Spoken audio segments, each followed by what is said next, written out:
The U.S. Air Force just released new video showing what the Air Force calls an unnecessarily aggressive maneuver by a Chinese military pilot right in front of a U.S. aircraft. CNN's Oren Lieberman is live for us at the Pentagon. Oren, tell us what happened.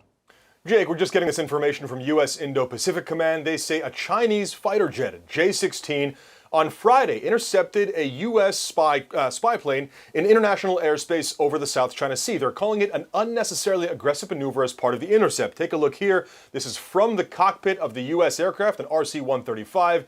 That Chinese fighter jet off to the right there as it cuts in front, essentially slices right in front of the U.S. aircraft at fairly close range.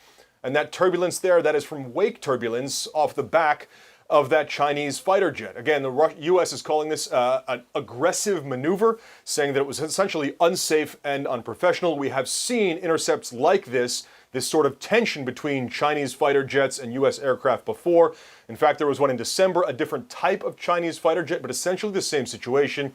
The U.S. said that their fighter jet came within 20 feet in that instance of the same U.S. aircraft, an RC-135 rivet joint. The U.S.'s position is clear here. They insist they will continue to operate in a safe and professional maneuver anywhere essentially that international law allows, and therein lies the dispute.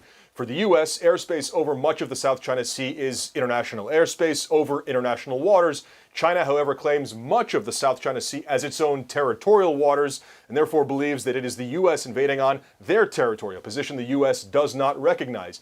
It is, at this point, one in a number of elements or aspects adding tension to the relationship between Beijing and Washington at this point. And we're seeing that play out in a different environment as well, Jake. Defense Secretary Lloyd Austin in the Indo-Pacific for the Shangri-La dialogue. He was trying to set up a meeting with his Chinese counterpart, China rejecting that dialogue, Jake. So you see that tension playing out across different aspects of the relationship. What do you see when you look at this? How dangerous is it? Obviously a very unprofessional and dangerous act by what appears to be the J-16 fighter pilot. As soon as I saw this tape, I was reminded of the event back in 2001. We saw a Chinese J-8 fighter aircraft collide with a Navy P-3 aircraft over the South China Sea, so in the same area. The result was the Chinese aircraft was destroyed, the pilot was killed, and we almost lost that entire aircraft full of American servicemen and women. Fortunately, they landed in Hainan Island in Chinese territory. Now imagine, that was 20 years ago, imagine that same event happening today with the tensions that we have between our two nations. Very dangerous, and the Chinese need to condemn it.